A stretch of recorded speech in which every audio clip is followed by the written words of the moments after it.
Hello everyone, and welcome back to our channel Asma English. If you've been following us, you already know Omar's story from our previous videos told across 3 parts.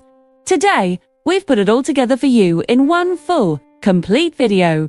You'll experience Omar's journey from leaving his hometown, arriving in a new city, facing challenges, finding friends, and discovering himself.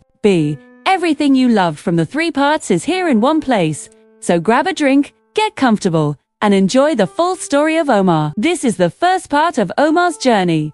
A young man preparing to leave the only home he ever knew. We'll walk with him through the old streets, meet the people who shaped his life, and feel the warmth of the place he grew up in. So sit back, relax, and enjoy the beginning of this emotional and inspiring story. Let's start.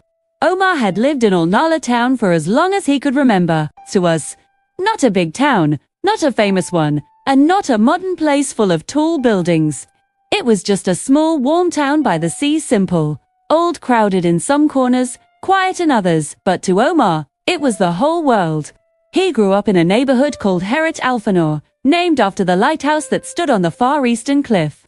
The lighthouse was old, its paint peeling, but every evening its light swept across the dark water like a slow heartbeat. Squid.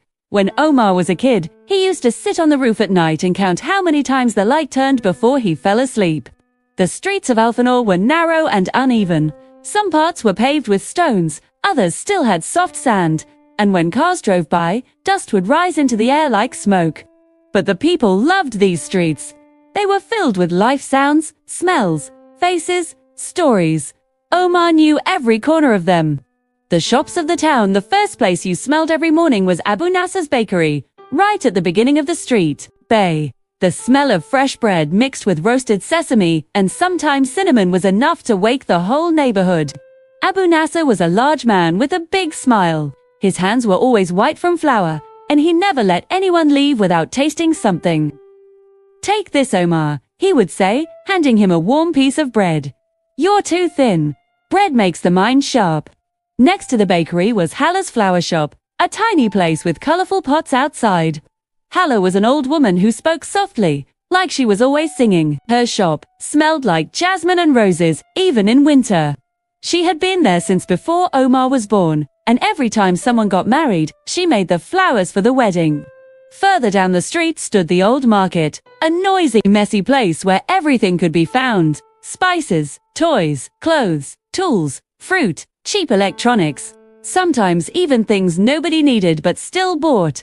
Street vendors shouted their prices, kids ran between the stands, and cats walked proudly like they owned the market. The most famous of them was Uncle Ferid, who sold roasted nuts. His stand was small but always busy. He had a trick. He roasted the nuts right there in front of people, letting the smell fill the air and pull customers like magic. Across the market was the Blue Calf, a place where older men sat every afternoon. They played cards, argued about football, discussed politics, and told stories from 30 years ago like they happened yesterday. Omar often passed by and heard bits of their conversations. The people of his life, Omar's closest friends were Sami and Kareem. Sami lived in the building next to Omar. He was tall, a little clumsy, and always laughing. His family owned a small grocery shop called Mini Market Al Salam. Sometimes Omar and Kareem helped Sami carry boxes inside. The shop was famous for its cold drinks in summer, and for Sami's mother, who always gave candies to kids who came to the shop alone. Kareem, on the other hand, lived at the end of the street and worked with his father in a carpentry workshop. The workshop was always dusty, filled with the smell of wood and the sound of cutting machines. Kareem knew how to fix almost anything: chairs, shelves, broken drawers. He liked quiet work, and he liked thinking. Between the 3 of them, Kareem was the calm one. Every afternoon, the boys met on the small hill behind the neighborhood. It wasn't high, but from the top, they could see the roofs of the town, the lighthouse, the market, the beach, and in the distance, the small fishing harbor. They talked about everything: dreams, fears, future plans, jokes, and sometimes memories that made them laugh until they cried. Omar's old job, even though Omar was still young, he worked part-time at the Sea Breeze restaurant, a family-owned place facing the beach. He helped set the tables, carried dishes, cleaned, and sometimes took simple orders. The restaurant owner, Uncle Jamil, treated Omar like a son. "You work fast, boy," he often told him, "and you smile with your eyes. Customers love boys who smile with their eyes." Omar learned many things there: how to handle busy days, how to talk to people politely, how to organize time, and how to stay calm even when 10 customers shouted at the same time. He also made friends with the workers: Ali the chef, a strict man with a soft heart; Lena the waitress who talked too much; and Hassan the dishwasher who always sang old songs while working. The restaurant became a second home for Omar after school. He walked to the beach, entered the kitchen, tied his apron, and started working. And every evening, when his shift ended, he sat for a few minutes in front of the sea, watching the waves touch the sand. The town's daily life every day had its rhythm. Morning, bakery smells, school kids running, shopkeepers opening their stores. Afternoon, markets busy, workers returning, the sun turning golden. Evening, families sitting outside, kids playing football in the street, lights turning on one by one. Night, the lighthouse sweeping the water, far boats shining like tiny stars. Al Nola town was not perfect. Sometimes power went out, sometimes water stopped. Sometimes people argued loudly in the market. But it was alive, it was full of stories. It was Omar's home, and he never imagined leaving it. The news that changed everything: one normal afternoon, Omar returned home to find his parents sitting quietly at the table. They looked nervous. His mother spoke first. "Omar, we have something important to tell you." His father added, "We are moving to another country. A new beginning." It felt like the room became smaller. Omar couldn't breathe for a moment. Leave Al Nola town, leave his friends, the market, the sea, the hill, the restaurant, the lighthouse. He didn't know what to say. His parents continued, explaining it was for work, better opportunities, a safer life, a stronger future. Omar understood, but his heart didn't. The last week, everything suddenly had meaning: the streets, the sounds, the faces. Omar began noticing details he never looked at before. The cracks on the old barbershop wall, the way kids drew chalk lines on the ground, the old man who sold newspapers on a wooden cart, the pigeons on the roof of the mosque, the broken window of the yellow school bus, the color of the sunset reflected on the lighthouse. He visited all the places he loved: Abu Nasser's bakery, where he got one last free piece of bread; the flower shop, where Holla gave him a small dried rose to remember the town by; the blue calf where the old men told him, "Travel boy, and return stronger"; the market where Uncle Ferid packed him a bag of roasted nuts for the road. He worked his last shift at the restaurant. Ollie the chef hugged him awkwardly. Lena cried. Hassan sang him a goodbye song. The last night, Sammy and Kareem insisted on spending the final evening together. They walked to the beach, ate roasted corn, chased the waves, and talked about old memories. Then they went to the top of the small hill, their place. The town lights were glowing softly. The wind was warm. The lighthouse turned slowly, shining across the sea like it was waving goodbye. "I don't want to forget any of this," Omar whispered. "You won't," Sammy replied. "This is home. We'll come back," Kareem added calmly. "Even if it's just in stories." They stayed there until the sky turned dark blue. When Omar returned home and lay in bed, he felt something heavy and something hopeful at the same time. He knew his life was about to change. He didn't know what the new country would look like. He didn't know what new friends he would make. He didn't know if he would find work, or understand the people, or feel at home again. But he knew this: his story was not ending. It was turning into something new. Stay with me because this chapter takes us deeper into his story. In the first part, we saw Omar preparing to leave his old hometown, a cozy place full of familiar faces, narrow streets, friendly shop owners, and friends who felt like family. We saw how the city he grew up in shaped him, how the memories filled him with warmth, and how difficult it was for him to pack up his life and start again. The part ended with him standing at the bus station, heart heavy, but determined to search for a future he believed he deserved. The moment the plane lifted from the ground, Omar felt something inside him sink. He watched the town disappear slowly beneath the clouds, the rooftops, the lighthouse, the coastline he knew better than his own reflection. Everything became smaller, softer, then vanished. For a long time he kept his forehead against the cold window, as if hoping the glass could somehow bring him closer to the life he had just left behind. His mother rested her hand on his arm and whispered, "It's a new chapter, Habibi," but the words felt too light for the weight pressing in his chest. Hours later, when the plane finally landed, the world outside felt like a dream he wasn't ready for. The air in the new city was colder, sharper, almost metallic. The buildings were tall and bright, stretching upward like giant mirrors. And the roads buzzed with cars moving in perfect order. People walked fast, not looking at one another, not greeting, not smiling. Everything moved like a machine, smooth, precise, unfamiliar. Dear apartment was on the 8th floor of a quiet building. The elevator made no sound, and Omar found that strange back home. The elevator in his building always groaned like it was complaining about its own life. Here, everything was too clean, too shiny, too silent. The apartment had white walls and wide windows overlooking the whole city. At night, Omar stood by the glass, staring at the lights spreading across the darkness like a sea of stars. It was beautiful, yes, but cold. Beautiful in a way he couldn't feel. The first week passed like a foggy dream.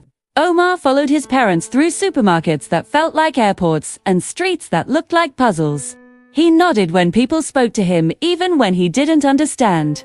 The language around him sounded like distant echoes, fast-clipped, emotionless. He missed the warm noise of Old Nullah, the laughter in the market, the calls of vendors arguing over silly things, the familiar chaos that made life feel alive.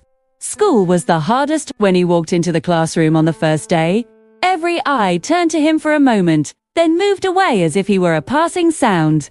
The teacher introduced him kindly, but the words didn't soften the loneliness of sitting in the back of a room full of strangers. During lunch, he sat alone at a table near the window, watching groups laughing together, talking fast, as if the world had room for everyone except him. And then, when he least expected it, someone sat beside him. "Hey, you're new, right? I'm Leo," the boy said with a smile that looked too easy for a place like this. His blonde hair was messy, his glasses slightly crooked, and his voice carried a warmth Omar had been starving for. Leo asked him questions not out of curiosity only, but with a genuine interest. As if Omar wasn't just a stranger, but someone worth knowing.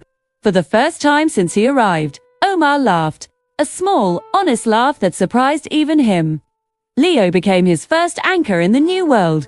Through him, Omar met Emma and Joris, two students who welcomed him without hesitation. They weren't like his friends back home, but they had their own light. The four of them spent breaks together, and slowly, Omar began to feel the coldness around him melt just a little. On the weekends, Leo took him around the city.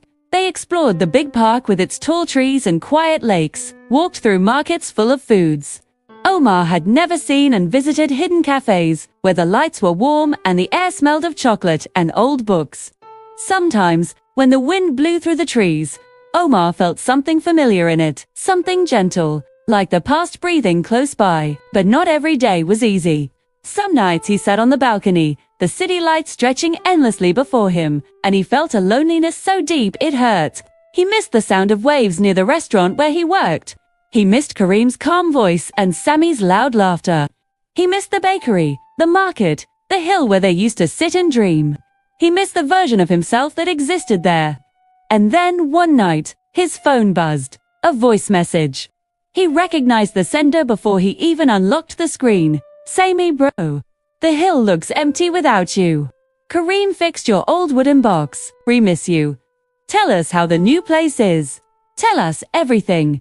Omar listened to it twice, 3 times, and somewhere between the words, the laughs, the silence at the end, his eyes filled. Hugh recorded a message back, telling them about the tall buildings, about Leo, about the food that tasted strange but interesting, about the way the city lights shone at night like stars living on the streets. That message changed something in him. It reminded him that home wasn't a place, it was people. Memories, pieces of the heart that followed him even across oceans. Little by little, Omar built a new routine. He learned new words. He found his favorite path to school. He created a habit of buying hot chocolate from the cafe under his building. He joined a study group. He helped Leo with math. He learned to laugh again. But the moment that truly shifted, everything came during the school's cultural day. Students were invited to present something from their home countries. At first, Omar wanted to stay silent. What if no one cared? What if they didn't understand? But Leo insisted. Show them who you are. They'll like it. I promise. So Omar prepared. He printed photos of Al Nala, the narrow streets, the blue cafe, the lighthouse, the bakery, the market. He brought seashells he collected from the beach years ago. He drew the hill where he and his friends used to sit at sunset. And he wrote a short paragraph about the feeling of leaving home. When he stood in front of the class, his hands shook. His voice trembled. But as he spoke, the room grew quiet, not the cold quiet he first felt when he arrived, but a listening quiet. A warm one. When he finished, the class clapped. Emma told him his town sounded magical. Joris said, "One day we'll go with you." The teacher smiled, proud. And for the first time, Omar felt seen. Not as the new kid, not as the outsider, but as Omar, with his past, his story, his heart. That night, standing by the window, he looked at the city again. The lights still dazzled him, but now they didn't feel cold. They felt like a promise. Like a future he could learn to love. He whispered softly to himself, "I can belong to two places. Maybe even more." And for the first time since he arrived, he believed it. This part of Omar's journey, we follow him through the emotional transition of leaving his hometown behind. From the moment the plane takes off, he carries a heavy sadness, watching the place he loves disappear beneath the clouds. When he arrives in the new, cold, organized city, everything feels unfamiliar, the streets, the people, even the silence. Omar struggles through his first days. The language feels distant, the routines feel strange, and school is the hardest part, where he sits alone and unnoticed. But everything begins to change the moment he meets Leo, a friendly, warm classmate, who makes Omar feel seen. Through Leo, Omar meets new friends and starts discovering small pieces of comfort, new places, new foods, new routines. Still, the homesickness doesn't disappear. He misses his old life deeply, until one night, he receives a voice message from his best friend, Sami. Hearing familiar voices softens something inside him and reminds him that home is not just a place, it's people and memories. The turning point comes during the school's cultural day. Omar shares photos, drawings, and memories from his hometown. For the first time, the class listens to him with warmth and respect. They see him, truly see him, and this helps him feel like he can belong in more than one place. By the end, Omar realizes that his journey isn't finished.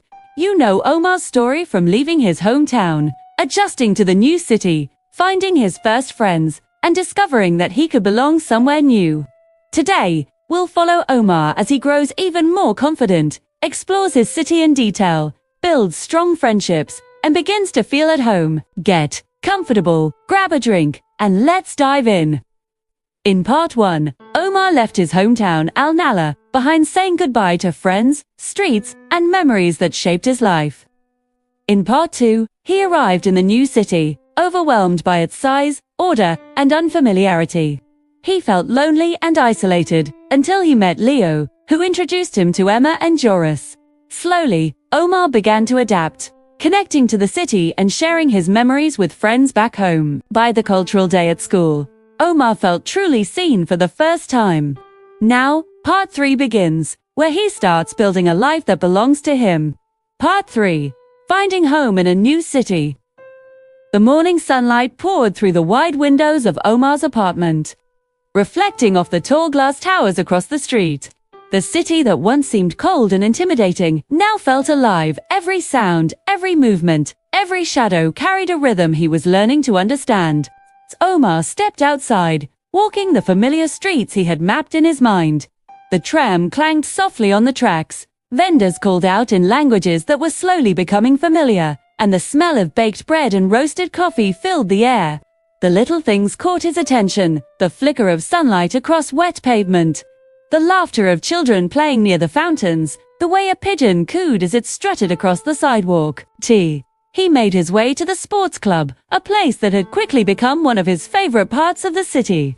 The gym buzzed with energy, the thump of basketballs, the clatter of weights, the shuffle of sneakers across polished floors. Marcus, his coach, greeted him with a nod and a warm smile. "Ready to push yourself today?" Marcus asked. "Always," Omar replied, his voice steady, confident.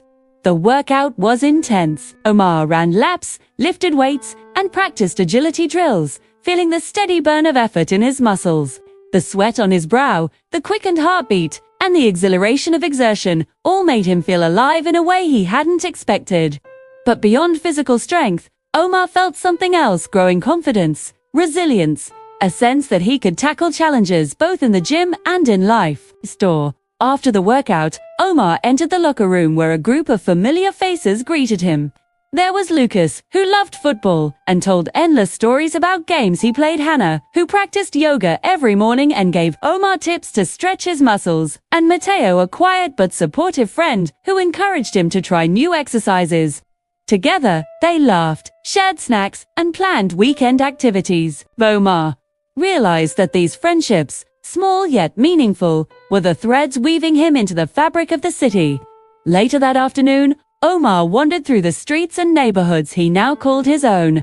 He passed the park where children kicked soccer balls and couples walked dogs, the cafe where the barista greeted him by name and knew his favorite order, and the three-story library that smelled of old books and polished wood teeth. Each place had its own personality, its own story, and Omar discovered that the city was full of quiet magic if you paid attention.